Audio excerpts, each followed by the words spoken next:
জলাশয় দেখা যায়, জলাশয়। এইটা ছিল সেই 500 বছর আগের পুরাতন গঙ্গা। গঙ্গা দেবী আমাদের অনামিকা ঢুকতে পারছিল না তালতলার, এখন ও ঢুকলো, ও নতুন ঢুকলো আজকে অনামিকা তালতলা নপড়া। তাকে আমরা সবাই কৃষ্ণ প্রীতি শুভেচ্ছা জ্ঞাপন করি আমাদের এই ক্লাসের পক্ষ থেকে। তুমি ক্যামেরাটা অন রাখবে অনামিকা।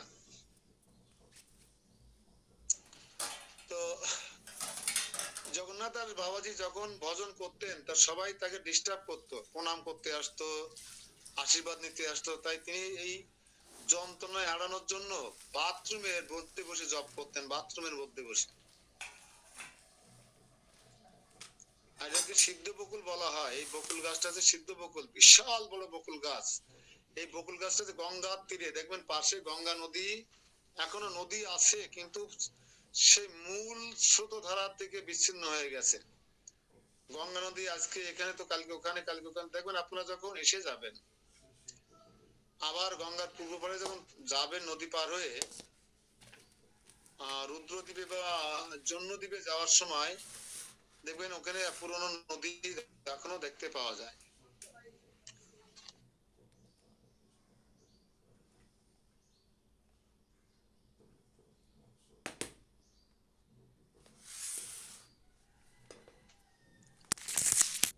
এই জগন্নাথ বাবাজি সিদ্ধ পুরুষ ছিলেন, সিদ্ধ বাবা। তো একবার জগন্নাথ দাস বাবাজি তখন নবদ্বীপ মন্ডল খুব ভালোবাসতেন, যদিও তিনি বাবাজি সম্প্রদায় ছিলেন, খুব ভজনশীল সিদ্ধ পুরুষ, কিন্তু নবদ্বীপ ছেড়ে তিনি যেতে চাইতেন না। একবার নবদ্বীপে বসে উনি ভজন করছেন, ভক্তরা তাকে দর্শন করতে আসছেন, প্রণাম করছেন। হঠাৎ করে লাঠি ছুড়ে মেরেছেন, এই শালার কুকুর বলে হাতে যে লাঠি ছিল ছুড়ে মেরেছে। কি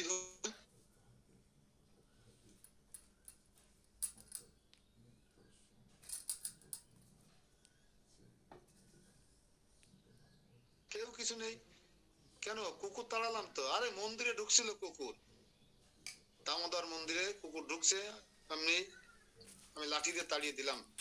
হাই হাই সব সর বলে সবাই অবাক হয়ে গেছে। উনি আছেন নবদ্বীপে বসে, বৃন্দাবনে কুকুর তাড়াচ্ছেন মানে পাগল হয়ে গেছে নাকি?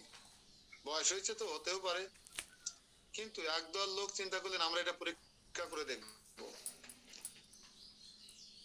সঙ্গে সঙ্গে বৃন্দাবনে খোঁজ পাঠালেন, টেলিগ্রাম পাঠালেন, গতকালকে এই সময় এই টাইমে মন্দিরের সামনে কোনো কুকুর এসেছিল কিনা। দামোদর মন্দির পুরোহিত বলছে হ্যাঁ কুকুর এসেছিল, কিন্তু তারপরে জগন্নাথ দাস বাবাজি কুকুরটা লাঠি দিয়ে তাড়িয়ে দিলেন। বোঝা গেল এই হচ্ছে জগন্নাথ দাস বাবাজি মহারাজ। তা আবারও অবগতির জন্য বলি, যেহেতু সানন্দ সুকতা কুঞ্জে কথা বলেছিলাম, আমি বদরুম দিকে থাকার সময় বলেছিলাম যে ভক্তি বিনোদ ঠাকুর যখন তার 2 তলা বিল্ডিং এর ছাদে পড়ে সন্ধ্যের বেলা জব করতেন, হঠাৎ করে একদিন দেখেন যে জলঙ্গি নদীর উত্তর পাশে মাঠের মিয়াপুর, ওটা গ্রাম, মিয়াপুরের মাঠের মাঝে একটা ঝোপঝাড় থেকে আগুনের রশি বেরোচ্ছে। হ্যাঁ, তিনি ভক্তি সিদ্ধান্ত সরস্বতী ঠাকুরকে ডেকে বিষয়টা দেখালেন। দেখানোর পরে পরদিন উনি কৌতূহল চেপে রাখতে না পেলে সেখানে গিয়ে দেখেন বিশাল বড় একটা তুলসী বাগান, চারিপাশে সব সরিষা ক্ষেত, অন্য অন্য ভুট্টা ক্ষেত, কিন্তু ওইটা শুধু তুলসী বাগান। ওনার সন্দেহ হলো কেন তুলসী বাগান, এখানে কে লাগলো, সবাই তো মিয়া, এখানে মিয়ারা বাস করে, জমিটাও মিয়াদের মধ্যে চলে গেছে। তখন একজন চাষিকে জিজ্ঞেস করলেন, সবাই কিন্তু ভক্তি বিনোদ ঠাকুরকে শ্রদ্ধা ভক্তি করতেন, হিন্দু মুসলমান, কেন বলুন তো? কি বলতে পারে? ভক্তি বিনোদ ঠাকুরকে সারা ভারতবর্ষ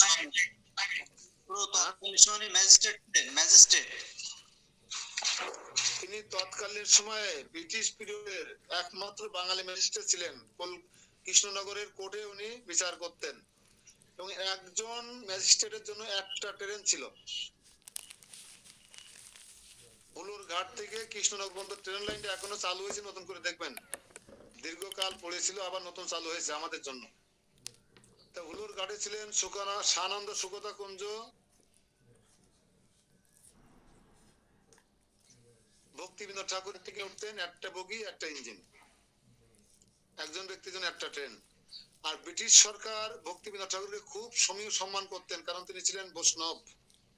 তিলক ধারণ করে তিনি ম্যাজিস্ট্রেটের কোর্টে সেই চেয়ারে বসতেন, এবং তাকে এত সময় করতে ব্রিটিশ সরকার তাকে একবার পুরী মন্দিরের ম্যানেজার বা পরিচালক নিয়োগ করেছিলেন। সেই সময় তার পোস্টিং ছিল পুরীতে, এবং ওখানে বিমলা প্রসাদ অর্থাৎ ভক্তি সিদ্ধান্ত সরস্বতী ঠাকুরের জন্ম হয়। বিমলা দেবীর প্রসাদ হিসেবে তার নাম হয় বিমলা প্রসাদ। নোট করবেন সঙ্গে সঙ্গে যে কথাগুলো বলি আমি। তো এক মুসলমান কৃষককে ডেকে বললেন, এই বাগানটা কার? এই জমিটা আমার। তুমি তুলসী গাছ কেন লাগিয়েছো? তুমি তো মুসলমান। বলছেন, ঠাকুর মশাই, যে ভক্তিবিনোদ ঠাকুর তো সবাই ঠাকুর বলে ডাকতো, ঠাকুর মশাই আসলে আমি তুলসী গাছ লাগাই না, কিন্তু আমি যদি সরিষা গাছ লাগাই, সরিষা গাছ না হয় এখানে তুলসী গাছ হয়ে যায়। আমি যদি ভুট্টা গাছ লাগাই, সেই গাছ মেরে দিয়ে ভুট্টা গাছ না হয় তুলসী গাছ হয়ে যায়। এটা বুঝতে পেরে আমি আর এখানে কিছু লাগাই না, আমি এটা পতিত হিসেবে রেখে দিয়েছি। তখন সন্দেহ হলো ভক্তিবিনোদ ঠাকুরের যে মহাপ্রভুর জন্মস্থান নিয়ে নানা রকম ঝামেলা হচ্ছে, মানুষ ব্যবসা শুরু করে দিয়েছেন। সবাই এক এক এক হাড়ি গঙ্গা জলের মধ্যে চিনি মেশাই আর তুলসী পাতা মেশাই বসে আছে, নিয়ে বসে এই যে মহাপ্রভুর জন্মস্থান। সবাই না বুঝে হুদাই প্রণাম করছে, চরণামৃত খাচ্ছে, প্রণামী দিয়ে যাচ্ছে। কত জায়গায় দেবে, যে বাড়ি যায় সেই বাড়ি মহাপ্রভুর জন্মস্থান।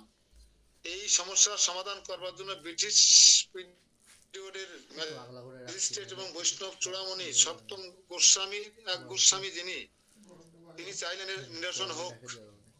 সঠিক সিদ্ধান্ত নেওয়ার জন্য তিনি বৃন্দাবনে তখন এই জগন্নাথ দাস বাবাজি মহারাজ অবস্থান করছিলেন শেষ বয়সে, তাকে নিয়ে আসার জন্য পাঠালেন। কিন্তু তখন তিনি চলত ক্ষমতা হারিয়ে ফেলেছিলেন, চোখে দেখতে পারতেন না, হাঁটতে পারতেন না।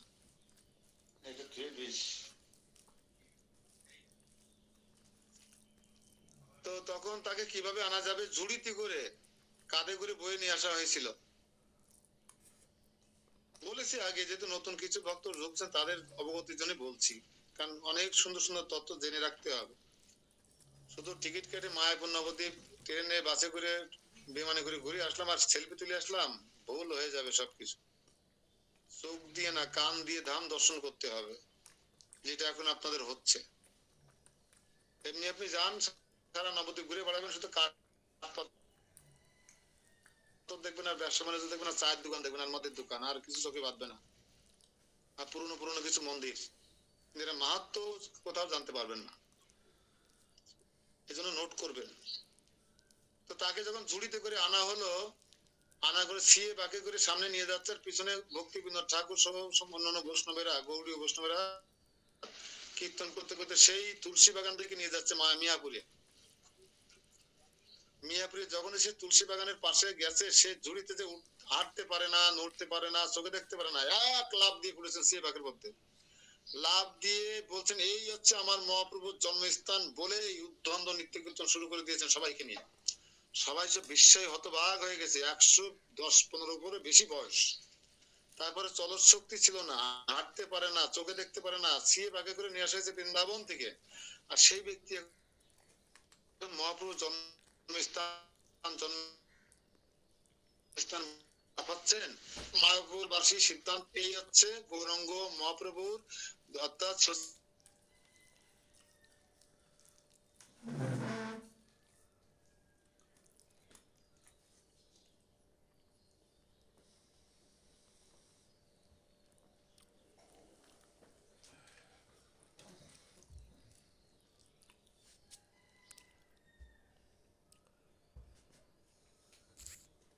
গাছ লাগিয়ে তাতে নিগারে আসলো। হ্যাঁ, কি মহাপ্রভু এই পাশে জন্মগ্রহণ করেছিলেন, এ পাশে আসুন, এ পাশে আসুন, মানে এখনো হিংসা করে, হ্যাঁ প্রচুর হিংসা করে। শাস্ত্র প্রমাণ, শাস্ত্রের প্রমাণ আছে। এবং যেখানে চৈতন্য চৈতন্যের রচয়িতা কৃষ্ণদাস বাবাজি মহারাজ বলছেন, সেখানে তো এখনো কথা চলে না। ঈশান ঠাকুর বেঁচে ছিলেন তখন, ঈশান ঠাকুর ঈশান ঠাকুর কে ছিলেন বলুন তো আপনারা, কেউ একজন ঈশান ঠাকুর? হরে কৃষ্ণ প্রভু। একমাত্র মহাপ্রভুর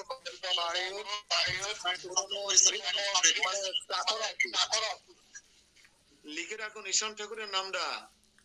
ঈশান ঠাকুর ছিলেন শশী মাতার পরিচারিকা, জগন্নাথ মিশ্র শশী মাতার পরিচারিকা, অনেক পুরনো চাকর।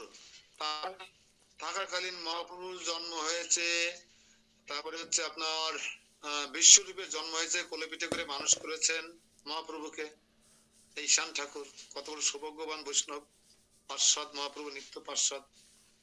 ঈশান ঠাকুর কে ছিলেন প্রশ্ন? ঈশান ঠাকুর ছিলেন চৈতন্য মহাপ্রভু পিতৃদেব জগন্নাথ মিশ্র, মাতৃদেব শশী মাতার ভৃত্য। সবাই অপ্রকাট লীলা করে গেলেও তিনি তখন বেঁচে ছিলেন। তখন বেঁচে ছিলেন আরো একজন, কালকে সেখানে দেখলাম নিত্য কীর্তন হলো অনেক, বৃন্দাবন দাস ঠাকুর। আর ছিলেন জীব গোস্বামী, যে জীব গোস্বামীকে নিত্যানন্দ প্রভু ছিলেন তখন। নিত্যানন্দ প্রভু জীব গোস্বামীকে নিজে নবদ্বীপ মরুদ পরিক্রমা করিয়েছিলেন এবং ভবিষ্যৎবাণী করেছিলেন, এই ইথায় এক অদ্ভুত মন্দির হইবে প্রকাশ। বোঝা গেল? আজ থেকে 500 বছর আগে নিত্যানন্দ প্রভু ভবিষ্যৎবাণী করেছিলেন, এখানে হইবে এক অদ্ভুত মন্দির প্রকাশ। কেমন অদ্ভুত মন্দির হয়েছে না? একটা কাজ চলছে না? এটা মাথায় রাখবেন। জগন্নাথ দাস বাবাজি প্রতিকার করে দিলেন নবদ্বীপ মন্ডলে কোথায় সেই মহাপুরুষ জন্মস্থান। তাহলে এই জগন্নাথ দাস বাবাজি সাধারণ কেউ নন, কিন্তু অনেক লীলা আছে, হয়তো এখন বলতে পারবো না, তাহলে আমরা অন্য জায়গায় যেতে পারবো না।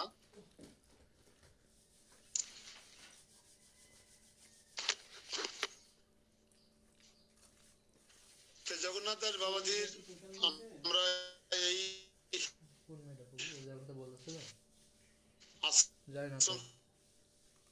আমরা কি জানতে চাই,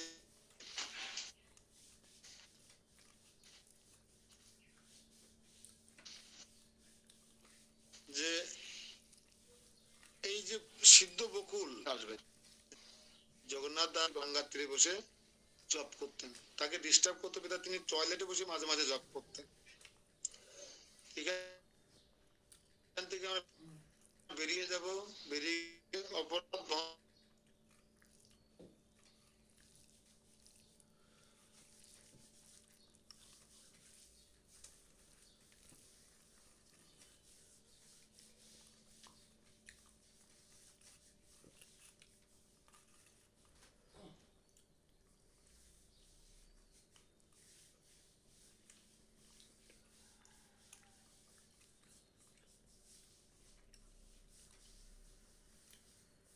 কেন? স্নান করতে গিয়েছে ব্রাহ্মণেরা, পৈতা নিয়ে সূর্যদেবকে পূজা করবে, জলে দাঁড়িয়ে গঙ্গা জলে নাবিসমান জলে দাঁড়িয়ে তারা আহ্নিক করবে। নিমাই কি করতেন? ডুব দিয়ে গিয়ে তার সখাতে নিয়ে ব্রাহ্মণদের পা ধরে টেনে নিয়ে যেতেন। আর ব্রাহ্মণ মলাম রে গেলাম রে, কোন শয়তান রে, এ নিশ্চয়ই সেই জগন্নাথ মিশ্রের শয়তানরা, এই সেই দুষ্টুটা আমাদের জ্বালিয়ে খেলো, আমরা নবদ্বীপ ছেড়ে চলে যাওয়ার মতো অবস্থা হয়ে গেছে। হ্যাঁ, দেখা যাচ্ছে সবাই স্নান করে উপরে উঠে যাচ্ছে, ফু করে গালে জল দিয়ে দিল গায়ে ছিটে, আবার সে গালিগালাজ করতে করতে ব্রাহ্মণরা আবার স্নান করতে যাচ্ছে। এই ছিলেন মহাপ্রভুর সকালে দৈনন্দিন কাজ। তো মেয়েরা শিবের পূজা করে, যখন নৈবেদ্য সামগ্রী নিয়ে গঙ্গা তীরে বসে অবিবাহিত মেয়েরা শিবের মতো স্বামী পাওয়ার জন্য তারা যখন পূজা পার্বণ করে, সেই একটা আসন দেয় শিবের জন্য, আসনে গিয়ে বসে পড়ে মহাপ্রভু। আরে শিবের পূজা কি করবে? শিবে আমার ভৃত্য, তোমরা আমার পূজা করো, তাহলে আমার মতো স্বামী পাবে। ছোট বালক, কিন্তু বড় বড় দিদিরা পূজা করছে শিবের পূজা, আর সে ডিস্টার্ব করছে কে? নিমা। হ্যাঁ, সেই ঘরটাঙ্গের পরে আসনে বসে বলছে, এই শিবের পূজা করতে হবে না, শিব আমার ভৃত্য, তোমরা পূজা যদি করতে আমার পূজা করো, আমি তোমাদের স্বামী দেব, শিবের মতো স্বামী দেব। এখন তাই বলে গেছে নৈবেদ্য আমাকে দাও, নাহলে কিন্তু অভিশাপ দিয়ে দেবো, তোমাদের সবার কপালে বুড়ো স্বামী জুটবে। হ্যাঁ, আর কোন মেয়ে কি বুড়ো স্বামী চায়? আছে মেয়েরা, দেখি কোন মেয়ে বুড়ো স্বামী চায়, হাত তুলো তো দেখি। অনামিকা আছে, অপরূপা আছে, শতাব্দী আছে, তাপসী আছে, হ্যাঁ আর কে আছে? বুড়ো স্বামী কে চায় দেখি একটু। কেউ হাত তুলবে না আমি জানি। তো মেয়েরা বলছে বুড়ো স্বামী হবে, অভিশাপ দেবে। নিমাই ব্রাহ্মণের ছেলে, সে শিবের নৈবেদ্য শিবকে না দিয়ে সব নিমাইরে দিয়ে দিত। হ্যাঁ, এইভাবে জ্বালাতন করতো, আর নিমাইয়ের মায়ের কাছে সবাই এসে নালিশ করতো। মানে এক এক মিনিটই একটা অভিযোগ জমা পড়তো নিমাইয়ের মার কাছে, মিনিটই একটা অভিযোগ জমা পড়তো। তাই যারা নিমাইয়ের চরণ, নিমাইকে বুঝতে না পেরে, নিমাইয়ের কে চিনতে না পেরে যারা নিমাইয়ের জন্য অপরাধ করেছিল, সবাই সন্ন্যাস লীলা গ্রহণ করার পরে, নিমাই সন্ন্যাস নিয়ে এখন দরকার ছিল না, তিনি ভগবান স্বয়ং। কেন সন্ন্যাস নিয়েছিলেন কে বলতে পারে? নিমাইয়ের সন্ন্যাস নেওয়ার কোনো আবশ্যকতা ছিল না, তারপরেও তিনি সন্ন্যাস নিয়েছিলেন কেন? আর 24 বছরের জ্বলন্ত অগ্নিনায় 16 বছরের বিষ্ণু প্রিয়াকে রেখে সন্ন্যাস গ্রহণ করেছিলেন কার স্বার্থে? সংসার চালাতে পারছিলেন না তাই, আয় রোজগার ছিল না তাই, বউর ভরণ পোষণ দিতে পারছিলেন না তাই। সত্যি বলেন? জগৎবাসীকে উদ্ধারের জন্য, তিনি শিক্ষা দেওয়ার জন্য শিক্ষা তো দিচ্ছিলেন, তাহলে সন্ন্যাস নিতে হবে কেন? শিক্ষা তো দিচ্ছিলেন, তার সংকীর্তন দল নিয়ে গ্রামে গ্রাম সংকীর্তন করে বেড়াচ্ছিলেন না? তাহলে সন্ন্যাস গ্রহণ করতে হলো কেন? মুকুল নন্দী বলো। তাকে কেউ চিনতে পারছিল না, তার চরণে অবনত হয়ে যাচ্ছিল ভাই, এবং তাকে এবং নিজেকে আর কি প্রকাশ করার জন্য, এবং তার চরণে যাতে অপরাধ না করে, মূলত এই কারণেই সন্ন্যাস নেওয়া। সঠিক উত্তর। অর্থাৎ নিমাইকে কেউ ভগবান বা শ্রদ্ধার ব্যক্তি বলে মানত না, ঠিক আছে? নিমাইকে যদি কেউ না মানে, নিমাইকে যদি কেউ প্রণাম না করে, তার স্বর্ণগত না হয়, সে কিভাবে উদ্ধার লাভ করবে? নিমাই দেখলেন আমি যদি বিদ্যা বিলাস করি আর এখন গৃহস্থ হয়ে থাকি, তাহলে কেউ আমাকে শ্রদ্ধা ভক্তি করবে না। শ্রদ্ধা ভক্তি যদি নাই করে, তাহলে আমি ওদেরকে উদ্ধার করতে পারবো। দেখবেন আমরা সন্ন্যাসীদের দেখলে কি করি, মহারাজদের দেখলে সঙ্গে সঙ্গে ধন্যবাদ প্রণাম করি না? সেই জন্য নিমাই শুধু এই কলিহত জীবদের উদ্ধার করবার জন্য, আমাদের মতো পতিত জীবদের উদ্ধার করবার জন্য নিমাই কি করলেন? 24 বছর বয়সে 80 বছরের বিদ্যা শশী মাতাকে রেখে জ্বলন্ত অগ্নির ন্যায় বিষ্ণু প্রিয়ার বয়স মাত্র 16 বছর, বিয়ের বয়স হয়নি, তখন তাদেরকে রেখে সন্ন্যাস গ্রহণ করেছিলেন একটা উদ্দেশ্য, জগৎবাসীর কল্যাণ বা মঙ্গলের জন্য। নিমাই ভেবেছিলেন আমি যদি সন্ন্যাস গ্রহণ করি, তাহলে সবাই অন্তত আমাকে সন্ন্যাস কিনে প্রণাম তো করবে, তখন তাকে আমি কৃপা করতে পারবো। বুঝেন প্রভু কত ঠেকা, মহাপ্রভু। এই জন্য আমি আপনাদের একটা কথা প্রায় বলি যে দাপরের কৃষ্ণ আর আমাদের কলির মহাপ্রভুর মধ্যে অনেক পার্থক্য, একই ব্যক্তি কিন্তু, যেই কৃষ্ণ সেই গৌর সেই জগন্নাথ। দাপর যুগে উনি বলছেন যে আমার শরণাগত ভক্ত হবে, আমি তার সমস্ত দায় দায়িত্ব গ্রহণ করবো, সর্বধর্মার নাম পরিত্যাজ্য। আর কলিযুগে একই কৃষ্ণ বলছেন যাকে দেখো তাকে কহো কৃষ্ণ উপদেশ, আমার আজ্ঞায় গুরু হয়ে তার এই দেশ। যাকে দেখো তাকে কৃষ্ণ, তাকে আমাদের মহা ঔদার্যের মহাপদান্নতার কথা। নমো মহাপদান্নয় কৃষ্ণ প্রেম প্রদায়ক। মহাপ্রভু এত মহাপদান্নতার অবতার যে তিনি আমাদের কাতরে কৃষ্ণ প্রেম দান করেন। কৃষ্ণায় কৃষ্ণ নমুনা, তিনি মহাপদান্নতার অবতার, কৃষ্ণ প্রেম দান করার জন্য এসেছেন জগতে। একা একা মালাকার কাহা কাহা যাব, এত ফল আমি কাহা বিলাই। তিনি হাতটা এমন থাকে মহাপ্রভু, ডালা আছে দেখেছেন না মন্দিরে, প্রেমের ডালা, প্রেমের ফল নিয়ে একা একা মালাকার কাহা কাহা যাব, এত ফল আমি কাহা কাহা বিলাবো। শোনো শোনো নিত্যানন্দ, শোনো হরিদাস, সর্বত্র আমার প্রকাশ। ঘরে ঘরে গিয়া পর এই বিদ্যা বলো কৃষ্ণ ভজন শিক্ষা যা হরিদাস প্রত্যেক ঘরে কত মহাবদান্যতার অবতার শুধুমাত্র আমাদের উদ্ধার করবার জন্য তিনি এই শচী দেবীকে বিষ্ণুপদেকে রেখে সন্ন্যাস গ্রহণ করার পরে এইবার নবদ্বীপবাসী পারলেন যে অপরাধ হয়ে গেছে তা ছিলেন পুরী থেকে কাটোয়া থেকে সন্ন্যাস গ্রহণ করে কুলিয়াতে এসেছিলেন। কাটোয়া এখান থেকে 20-25 কিলো দূরে হবে, আরো বেশি হবে, মানে আমি ট্রেনে গেছিলাম তো। এটা গঙ্গা, এখানে বসতি স্থাপন হন। এখানে জগাই মাতার মন্দির আছে, তার সমাধি মন্দির আছে, মাদায় সমাধি মন্দির আছে, এখানে জগাইটা নাই। এই কাটোয়া থেকে জগাই মাতার জন্মস্থান। আর এই কাটোয়া থেকে 10 কিলোমিটার পশ্চিম দিকে গেলেই খন্ডবাসীদের সেই কি গ্রামের নাম, খন্ডবাসীদের গ্রামের নাম কি?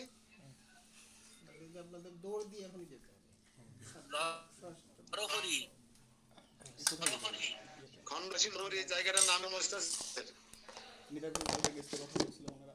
মনে করতে পারছি না। খন্ডবাসী নরহরি রঘুনন্দন, এখানেই তাদের মন্দির শ্রীপাঠ এখনো আছে।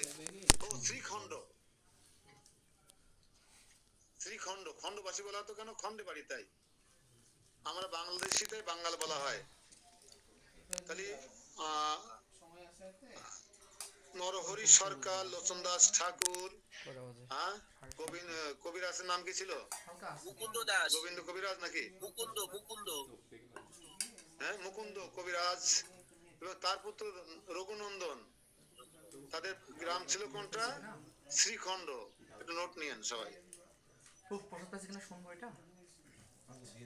এই যে আমি বারবার মিয়াপুর মিয়াপুর বললাম, আপনারা কেউ কোনো কথা বলছেন না। মায়াপুর হবে না মিয়াপুর হবে? আসলে কোনটা ছিল? আমি আপনাদের জানতে বলি, আগে মিয়াপুর ছিল, মেয়েরা বসবাস কিন্তু মহাপ্রভুর কি অশেষ করুণা, ব্রিটিশরা যখন ওই মৌজা ম্যাপ প্রকাশ করলো তখন মিয়াপুর ভুল করে মায়াপুর হয়ে গেল। ব্রিটিশদের ইংরেজি খাতায় মিয়াপুর মায়াপুর হয়ে গেল। সেই মায়াপুর এখনো সেই নামে প্রসিদ্ধ থাকলো, মিয়াপুর আউট হয়ে গেল। হরি বল। এই সমস্ত কঠিন টুকটাক তত্ত্ব আপনারা নোট করে রাখবেন। মিয়াপুর না থেকে মায়াপুর হলো কিভাবে? ব্রিটিশরা ভুল করে মিয়াপুর লিখতে না পেরে মায়াপুর লিখেছিলেন। তাহলে আমরা সবাই এখানে অপরাধ ক্ষমা চাই মহাপ্রভুর কাছে, সবাই ক্ষমা প্রার্থনা করি। আমরা নানা অপরাধে অপরাধী আছি, অনেকে হয়তো আপনাদের কোনো অপরাধ নেই, আমার অনেক অপরাধ আছে। তাই ভূমিতে গলা দিয়ে আমরা মহাপ্রভুর কাছে ক্ষমা চাইবো, যে ক্ষমা ভঞ্জন, অপরাধ ভঞ্জন ঘাটে আমরা ক্ষমা প্রার্থনা করে এবার কোলের ডাঙ্গার দিকে চলে যাবো। আমাদের ছিল প্রভুদের গুরুভ্রাত শ্রীমৎ শ্রীধর গোস্বামী মহারাজের মঠ, এই কোলের ডাঙ্গা। এখানে আমাদের সকালে প্রাতরাশ হবে। আজকে প্রসাদের দায়িত্ব কার? আজকে প্রসাদের সমস্ত ব্যয়ভার, সকালে প্রসাদ কে বহন করবেন? 1.5 লাখ টাকা লাগবে মাত্র, 2200 লোক প্রসাদ পাবে।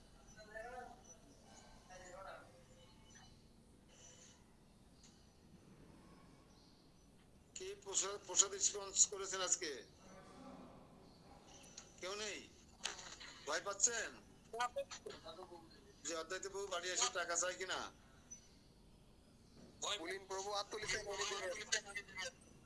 আজকে পুলিন প্রভু আর আছে প্রেমাবতার প্রভু, দুইজনে সকালে প্রসাদের আয়োজন করেছেন। হরি বল।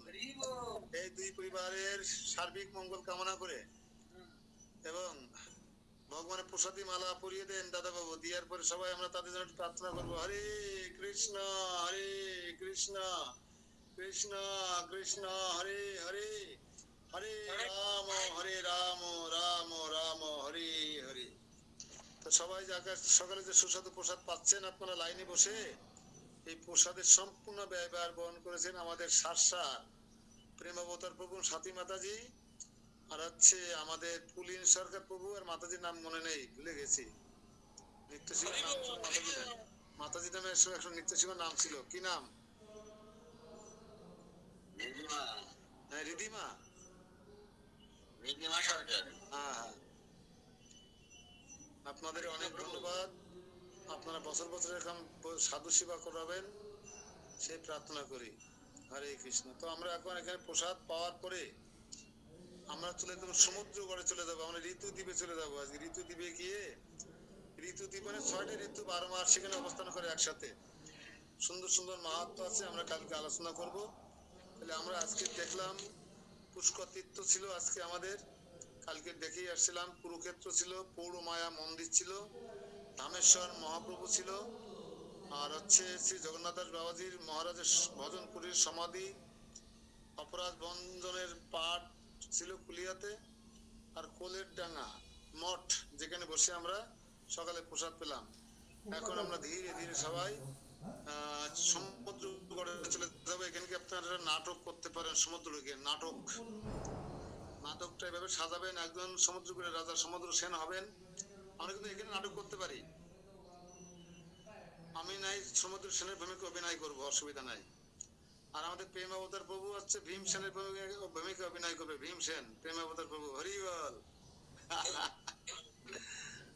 আর দুইজন সেনাপতি লাগবে, একজন হচ্ছে রাজা সমুদ্র সেনের সেনাপতি, আর একজন হচ্ছে ভীম সেনের সেনাপতি। এরাও কিন্তু যুদ্ধ করবে। এবং এখানে এই নাটকের নাম থাকবে রাজা সমুদ্র সেনের কৃষ্ণ কৃপা প্রাপ্তি, হরি বল। এই স্ক্রিপ্টটা এভাবে লেখা হবে যে কুরুক্ষেত্রের যুদ্ধ সবে মাত্র শেষ হয়ে গেছে, এখন 63 লোক হত হয়েছে। সেই হত হওয়া তাদের বিধবা স্ত্রীদের ক্রন্দন, তাদের সে মর্মস্পর্শী চিৎকার, সেই হস্তিনাপুরের রাজধানীর সে সিংহাসনকে কাঁপিয়ে দিচ্ছে। কোমলমতি ধর্মরাজ যুধিষ্ঠির এর সহ্য করতে না পেরে তিনি অশ্বমেধ যজ্ঞ করবেন ঠিক করেছেন। তখন কোষাগারে কোনো অর্থ ছিল না যুদ্ধের পরে, তাই তিনি তার ভ্রাতাদের বিভিন্ন জায়গায় অর্থ সংগ্রহের জন্য পাঠিয়েছিলেন। আর যখন শুনলেন এই সমুদ্রকূলের রাজা সমুদ্র সেন যে আমার কাছে ভীমসেন আসছে সীমান্ত রাজার কাছ থেকে উপঢৌকন এবং কর আদায় করবার জন্য, আর এই সূর্য রাজার সমুদ্র সেন ছিলেন অত্যন্ত ধার্মিক কৃষ্ণ ভক্ত। তিনি কৃষ্ণকে দর্শন করবার বিরহ হতে অত্যন্ত কষ্ট পাচ্ছিলেন। তাই তিনি চিন্তা করলেন আমার সামনে যখন ভীম আসবে আমি তাকে উপঢৌকন না দিয়ে তার সঙ্গে তুমুল যুদ্ধ করে তাকে যদি আমি সংকটে ফেলতে পারি, বিপদে ফেলতে পারি, তাহলে সেই সংকটকালে কৃষ্ণ এই অর্জুনকে উদ্ধার করতে আসবে, তখন আমি কৃষ্ণকে দর্শন করব। সমুদ্র সেনের অভিনয় এটা। তখন ভীমসেন যখন এলেন, দূত মারফত খবর পেলেন, ভগবান ভক্তের মনোবাসনা বুঝতে পেরে ভীমসেনের সঙ্গে সমুদ্র সেনের যুদ্ধ শুরু হয়ে গেল। ভীমসেন বলছে এই অভিনয় মাথায় রাখেন, কি অভিনয় করবেন। পৃথিবীর সমস্ত রাজারা আমার নাম শুনলে তারা ধন্যবাদ প্রণাম করে 1 ঘন্টাকে পড়ে থাকে।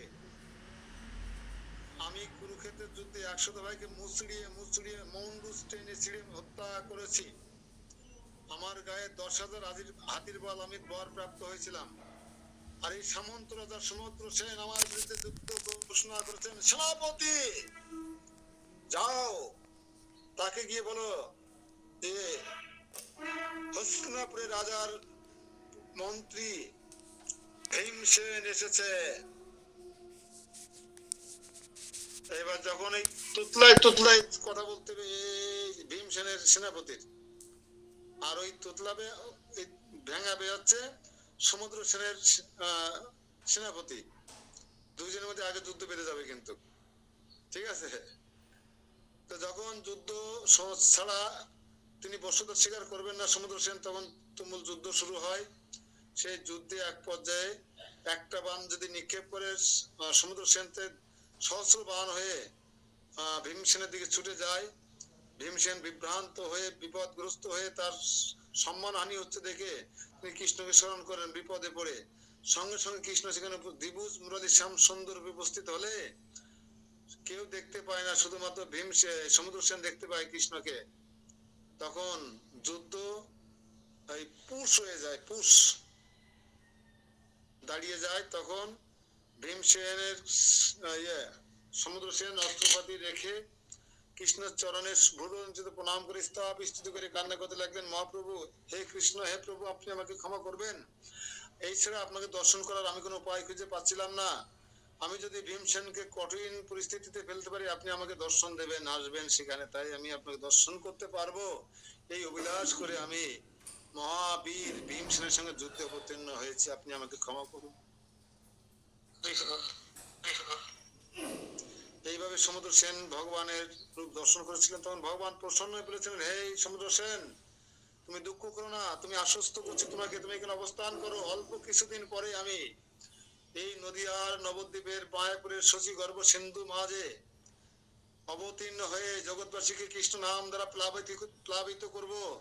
এই পতিত জীবদারকে উদ্ধার করবো, তুমি সেই লীলা দর্শন করতে পারবে, তুমি এখানে অবস্থান করো। আগেতে বলে দিলাম লীলাটা কেন, যাতে আপনারা যারা অভিনয় করতে চান কালকে, দুইজন সেনাপতি আর কিছু লাগবে সৈন্য হই উল্লার করার জন্য যুদ্ধের সময়, আর লাগবে ভীমসেন আর গদাধারী ভীমসেন, আর লাগবে সমুদ্র সেন। যেহেতু সমুদ্র সেন অভিনয় বেশি আমার মোটামুটি জানা আছে, এটা আমি দেখে নেই করে দেবো। কালকে কিন্তু অভিনয় হবে এইভাবে। কালকে আপনারা আপনাদের যারা বিশেষ করে যারা সেনাপতি, তারা কিন্তু হবে একটু কমেডিয়ান সাইড। হ্যাঁ, আমরা আমি ভীমসেন আর সেনাপতি ভীমসেন আর সমুদ্র সেন কথা বলছেন, আর এদিকে গিয়ে সমুদ্র সেনের সেনাপতি ভীমসেনের সেনাপতির কাঁচা খুলিয়ে দিয়ে দৌড় দিয়েছে। দুই পাশে দাঁড়াইছে তো, দুই পক্ষ মুখোমুখি দাঁড়াইছে না, কাঁচা খুলিয়ে দিয়ে দৌড় দিয়েছে, মানে একটু জাস্ট বিনোদন দেওয়ার জন্য। এই নাটকটা হয় সমুদ্রগড়ে গিয়ে, কোথায় হয় জানেন? ঋতুদ্বীপে। সেখানে একটা গৌড়ীয় মঠ আছে, একটা মঞ্চে এই নাটকটা হয়।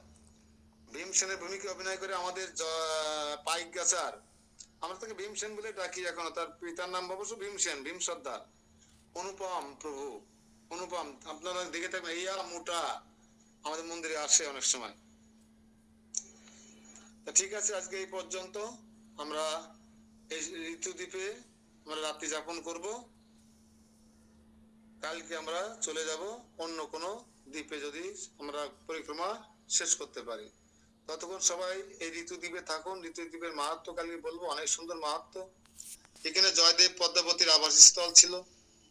এখানে এখানে বসে জয়দেব এই যে স্তব রচনা করেছিলেন, দশবিধ স্তব, যা শুনে রাজা লক্ষণ সেন অত্যন্ত প্রীত হয়েছিলেন। এবং যেহেতু তিনি রাজ দর্শন করতেন না, তাই তিনি সেই লক্ষণ সেন এই জয়দেবকে দর্শন করার জন্য একজন বৈষ্ণবের বেশ ধারণ করে এসেছিলেন। কথাবার্তা আচার আচরণে বুঝতে পেরেছিলেন ইনি সাধারণ কেউ নন, ইনি এই রাজ্যের রাজা, হ্যাঁ, নবদ্বীপের রাজা।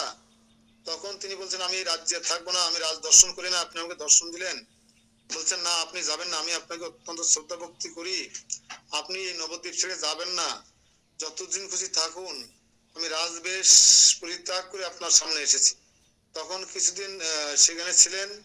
সেখানে থেকে এই চম্পাহাটিতে যাব আমরা, চম্পাহাটি, চাপাহাটি যেটা বলা হয়, এখানে চাপা ফুল পাওয়া যেত তখন। সেই চাপা ফুল গোলক বৃন্দাবন থেকে ললিতা বিশ্বকেরা নিতে আসতেন। যাক, এ বিষয়ে আমরা কালকে আলোচনা করবো। আপনার ততক্ষণ একটু রস দিয়ে দিলাম, একটু আবাস দিয়ে দিলাম। এখানে থাকুন, সবাই স্নান আদি বিশ্রাম করুন। দুপুরে 2টার সময় প্রসাদ হবে, 4টে পর্যন্ত প্রসাদ পাওয়ার পরে বিকেলে প্রোগ্রাম আছে। সবাই এই সমস্ত কুইজ প্রতিযোগিতার জন্য যা কিছু লেখালেখি করলেন, এগুলো নোট দেখবেন, হ্যাঁ, তাহলে আপনারা কুইজ প্রতিযোগিতায় অংশগ্রহণ করতে পারবেন। এরপরে সন্ধ্যারতি হবে, সন্ধ্যারতি পরে পাঠ হবে, পাঠের পরে আপনাদের যে মুড়ি দেওয়া হয়েছে, কারি পাতা, বাদাম আর শুকনো লঙ্কা দিয়ে ভাজা মুড়ি খাবেন রাত্রি, কেউ না সকালে খাবেন। এবং ক্যাম্পে করবেন না, ধান করবেন না, কারো গরম হবেন না, তাড়াহুড়ো করবেন না। লাইনে দাঁড়ায় আছে একজন, সরাই দিয়ে দাঁড়ান না, পায়খানা লাইন বিশেষ করে, কারণ সবাই ইমার্জেন্সি। 25-30 জনের লাইন পড়ে যায়, তো 10-15 করে টয়লেট থাকে। কিছু করার নেই, একটু কষ্ট সহ্য যারা করতে পারে তারা পরমানন্দ লাভ করতে পারবে। হরে কৃষ্ণ, হরে কৃষ্ণ, কৃষ্ণ হরে হরে হরে রাম রাম রাম রাম রাম হরে জয় নবদ্বীপ মন্ডল পরিক্রমা কি জয় জয় হরি ভক্তবৃন্দ কি জয় রাধা সমুদ্র সেন কি জয় জয় ত্রিদীপ কি জয় আমরা কিন্তু 21 করে ভগবান প্রভুকে জয়, ভগবান জেলা থেকে আমরা একটু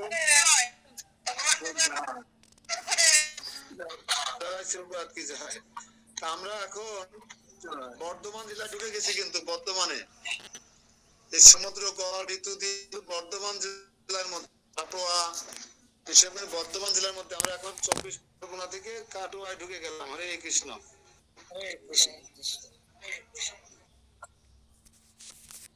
যারা নতুন ঢুকেছে তারা একজন এক যে প্রথম ক্লাস হয়তো বুঝতে পারেননি, মাথার প্রতি চলে গেছে। আপনারা বলেন বলতে চান অপর্ণা মাতাজি নতুন জয়েন করেছেন, মাতাজি বলেন। একটা ছিল যে সৃষ্টি করেছিলেন, কিন্তু পরে কি ওইটা পুনরুদ্ধার করনাথ দাস বাবু? নবদ্বীপ মন্ডল সৃষ্টি করেছেন রাধারানী, সেটা অভিন্ন বৃন্দাবন এখনো অক্ষত অবস্থায় আছে। হ্যাঁ, মহাপ্রভু জন্ম অপ্রকাটের পরে দীর্ঘ কয়েক বছর সেখানে এই মহাপ্রভুর চর্চা হতো না, ধর্মকর্ম হতো না, বিপদ করে গেছিল মানুষ। কর্তা বাজার নেড়ালি সাই দরবেশ ভরে মহাপ্রভু চন্দ্রানরা আট হয়ে গিয়েছিল। আর এই নবদ্বীপের তৎকালীন ব্রাহ্মণেরা ব্যবসায়িক বিবেচনা করে প্রত্যেক সামনে একটা বলছেন এই স্থান। এই বিভ্রান্তি নিরসন কল্পে তৎকালীন সরকারের অন্যতম প্রধান বাঙালি ম্যাজিস্ট্রেট, তিনি কৃষ্ণনগরের ম্যাজিস্ট্রেট ছিলেন, সানন্দ সুপঞ্জের মালিক সেই ভক্তিবিনোদ ঠাকুর জগন্নাথ দাস বাবুজিকে নিয়ে এসেছিলেন বৃন্দাবন থেকে। তিনি চলশক্তি হারানো একজন বৃদ্ধ ব্যক্তি এসে বলেছিলেন এই হচ্ছে মহাপ্রভু, এই জন্মস্থান নির্ণয় করেছিলেন উনি। কিন্তু রাধারানী সৃষ্টি করেছিল পুরো বৃন্দাবন নববৃন্দাবনটা। হরে কৃষ্ণ। প্রভু বলেন মায়াপুর মিয়াপুর ছিল, মিয়াপুর থেকে মায়াপুর হয়ে গেল, মায়াপুর হয়ে গেল। তার আগে কি ছিল এটা?